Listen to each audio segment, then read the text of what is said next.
Então, para vocês entenderem um pouquinho então da lógica, baixem sempre os critérios, né?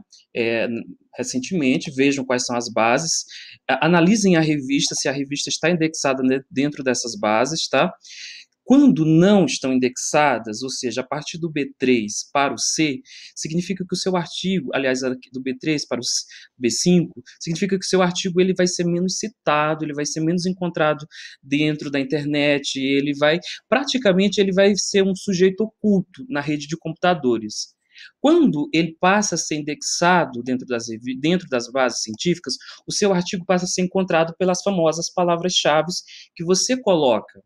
Mas as revistas não se atrevem não assumem, por isso que a maioria é B4, B5, B3, porque elas não querem, de maneira nenhuma, assumir o compromisso de entrar nas bases científicas. Por quê? Porque as bases científicas exigem um tempo de você colocar os artigos ali dentro. Hoje mudou já isso, né? Hoje a gente praticamente verificou automático, mas as revistas não querem passar por esse processo de indexar suas revistas aqui dentro.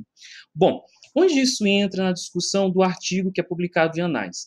Bom, o que rege, né, todas as nossas políticas, praticamente a gente usa o Instituto Brasileiro de Informação em Ciência e Tecnologia, é praticamente ele que, por exemplo, coloca que sistemas nós devemos usar para editoração de revistas, né? Editoração de revistas. Bom, o IBCTI, né, IBCT, ele nos orienta a usar, né, orienta não, né, praticamente a CAPES, eles entendem que nós devemos usar o antigo sistema SER, que hoje nós chamamos o JS, é um sistema desenvolvido por uma universidade americana, dos Estados Unidos, então nós usamos ele, que é praticamente esse sistemazinho que vocês entram, eles são iguais, enviar submissão e tal. Tem outros, mas esse é o orientado a se utilizar no Brasil. Também é orientado a utilizar fora do Brasil, tá? Então, por exemplo, se uma revista for processada, a qualquer momento a CAPES ela pode acessar a nossa revista sem pedir os nossos exatamente.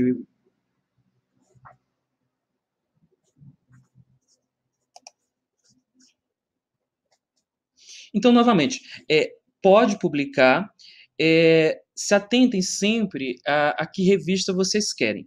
As revistas que geralmente vão publicar isso sem muitos seus, que vão, na verdade, publicar sem, digamos assim, pedir alterações, B3, geralmente B4 e B5, porque e geralmente também B4 e B5 tem um maior número de submissões.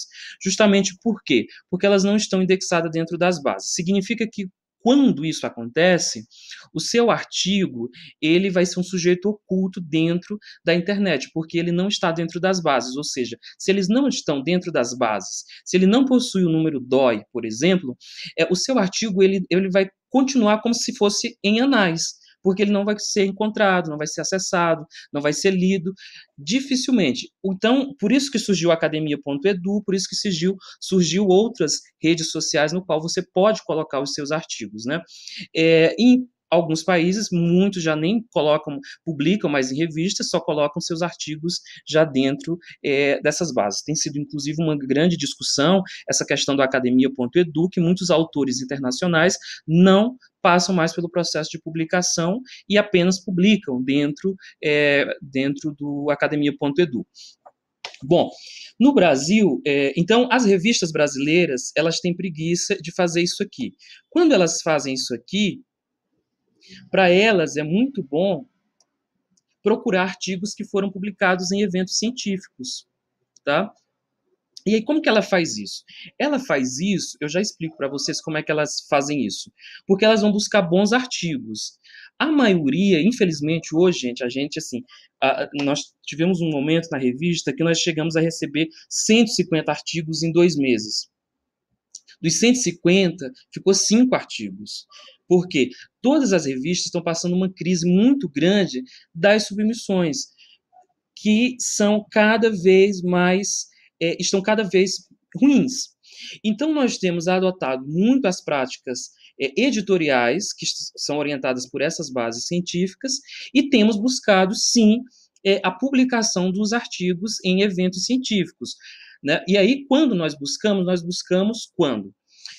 Nós estamos construindo um dossiê temático, quando nós estamos construindo um volume, mas dentro daquele volume nós estamos sentindo falta de algum tema, né, para ser discutido, e aí nós vamos atrás de eventos dos anais e buscar o autor, entrar em contato com o autor, perguntar se ele tem interesse, perguntar se ele aceita alterações no artigo. Se o artigo for muito bom, a gente já convida para publicar na íntegra, sem mudar nada. Geralmente, quando o convite é feito, o artigo não passa, geralmente, por um processo de avaliação, às cegas, como os outros artigos, e aí lá dentro do artigo ele tem que aparecer como dentro do artigo, quando ele é publicado, em vez de aparecer submetido, aceito, publicado, tem que aparecer artigo convidado.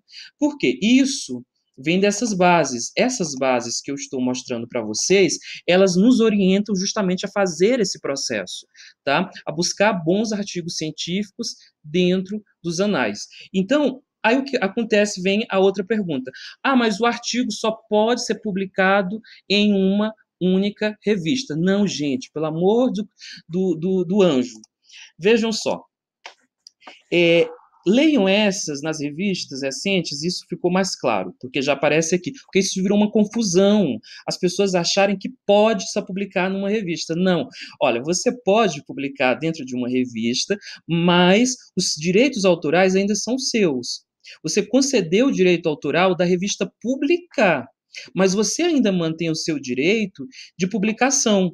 Tá? Por isso que a gente usa essa licença aqui, porque ela é uma licença que mostra que o artigo é seu, mas você tem o direito de publicar em outras revistas. Então, o que acontece, por exemplo, aqui, né, onde os números 2 ficam. Então está aqui, o Douglas publicou o papel da caminhada na arquitetura, nos cadernos de arquitetura e urbanismo da PUC de Minas.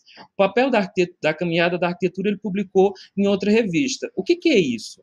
Né? Aliás, está aqui repetido, mas porque o número 2 foi repetido aqui.